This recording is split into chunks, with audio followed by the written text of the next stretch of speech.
जम्मू और कश्मीर में इस वक्त त्योहार का मौसम चल रहा है। आप समझ रहे होंगे कि दिवाली तो पूरे हिंदुस्तान में बल्कि पूरी दुनिया में मनाई जाती है, तो जम्मू और कश्मीर में कौन सा त्यौहार चल रहा है? जम्मू और कश्मीर में जो त्यौहार चल रहा है वो है back to village.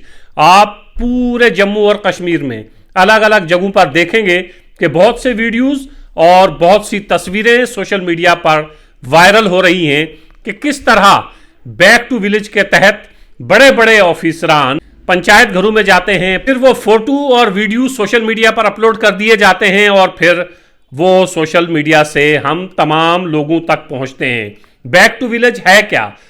Satyapal Malik, ये 2019 में बैक टू विलेज एक कंसेप्ट जम्मू और कश्मीर को दिया था कि हर पंचायत में बड़े ऑफिसर जाएंगे, रात को वहां पर ठहरेंगे। मुमकिन है इस कंसेप्ट के पीछे उस वक्त सत्यपाल मलिक ने कुछ इस तरह का सोचा हो कि इससे गांव देहात की सूरत बदलेगी। बड़े ऑफिसर जब वहां पर जाएंगे वो देखेंगे, लोगों से मिलेंगे कि किस तरह की परेशानियां लोगों को लाहक हैं, किस तरह की परेशानियों में गांव देहात के लोग अपनी जिंदगी बसर कर रहे हैं और फिर उनका निपटारा करने की कोशिश की जाएगी।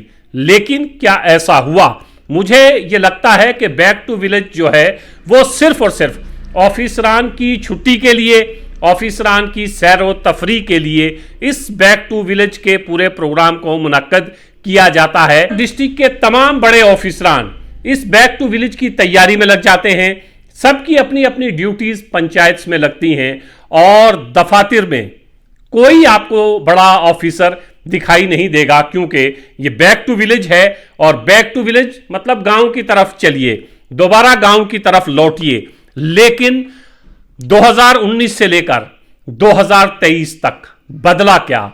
2019 से लेकर 2023 तक इस बैक टू विलेज से गांव देहात में रहने वाले लोगों को क्या फायदा हुआ? गांव देहात का शख्स जब 100-200 रुपए खर्च करके तहसील हेडक्वार्टर पे पहुंचता है, ब्लॉक हेडक्वार्टर पे पहुंचता है, डिस्ट्रिक्ट हेडक्वार्टर पे पहुंचता है, तो वहां ऑफिसर नदारद होते हैं।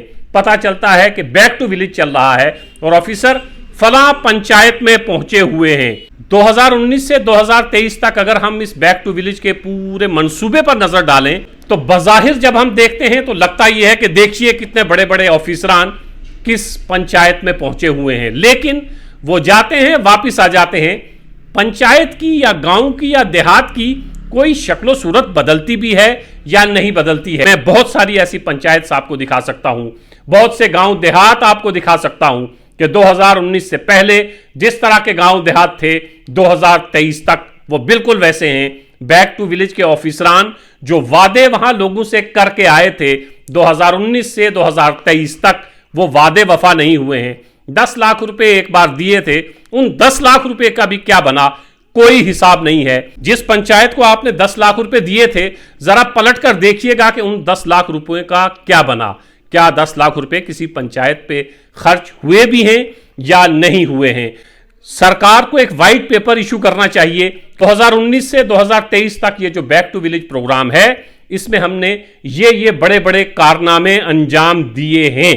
अगर वो व्हाइट पेपर सरकार लाने में कामयाब हो जाती है और लोगों को दिखाने में कामयाब हो जाती है कि इस बैक टू विलेज का फायदा गांव देहात के लोगों को बहुत ज्यादा है, अगर ऐसा नहीं है तो खुदा के लिए ये सब तमाशा बंद करिए, क्योंकि इससे किसी भी गरीब का 1 रुपए का फायदा नहीं हो रहा है। गांव देहात में इससे कोई फर्क नहीं पड़ता है कि कोई बड़ा ऑफिसर 1 दिन के लिए 2 दिन के लिए वहां पर आता है, मजमा लगाता है और वहां से चला जाता है और उसके बाद अगले बैक टू विलेज तक इंतजार करना पड़ता है कि अगला बैक टू विलेज आएगा, फिर ऑफिसरान आएंगे, फिर चंद लोगों से मिलेंगे, फिर बातचीत होगी, फिर बहुत से वादे किए जाएंगे और फिर अगले बैक टू विलेज में पिछले वादे भूलकर नए वादों के साथ लोगों के सामने आया जाएगा। ये जो ऑफिसरान जम्मू से या श्रीनगर से अलग अलग गांव देहात में जाते हैं, अपने अमले के साथ जाते हैं, वो ऑफिसरान उन दिनों में अपने दफातर में नहीं बैठते हैं, तो लोगों को जो परेशानियां होती हैं वो तो होती ही हैं, लेकिन सरकार के रेवेन्यू पे भी इसका बहुत बड़ा असर पड़ता है। क्योंकि जो जम्मू से ऑफिसर आ रहा है, जो कश्मीर से ऑफिसर आ रहा है, यहाँ तक आना, यहाँ ठहरना, यहाँ रहना, डिस्ट्रिक्ट ऑफिसरान सारे इधर से उधर, उधर से इधर, एक पंचायत से दूसरी पंचायत में घूम रहे होते हैं। तो ये जो उनका आना जाना, रहना, खाना का असर भी सरकार के खजाने पर पड़ता है। अगर इस बैक टू विलेज के नतायज अच्छे निकलते तो तब तो हम समझते कि ऑफिसरान का आना बहुत अच्छा है, हमें खुश होना चाहिए, हमें वेलकम करना चाहिए इस प्रोग्राम को। लेकिन इस बैक टू विलेज के प्रोग्राम को शुरू करने का सत्यपाल मलिक का जो भी मकसद रहा हो, लेकिन जमीन पर अगर आप देखेंगे तो यह मकसद फोत होता हुआ आपको नजर आएगा। ऑफिसरान अपने दफ्तर में नहीं बैठेंगे, जगह जगह पर रैलियां हो रही हैं, जगह जगह पर प्रोग्राम्स हो रहे हैं। वैसे भी आजकल ऑफिसरान रैलियों में ज्यादा, प्रोग्राम्स में ज्यादा और अपने अपने दफातर में कम नजर आते हैं।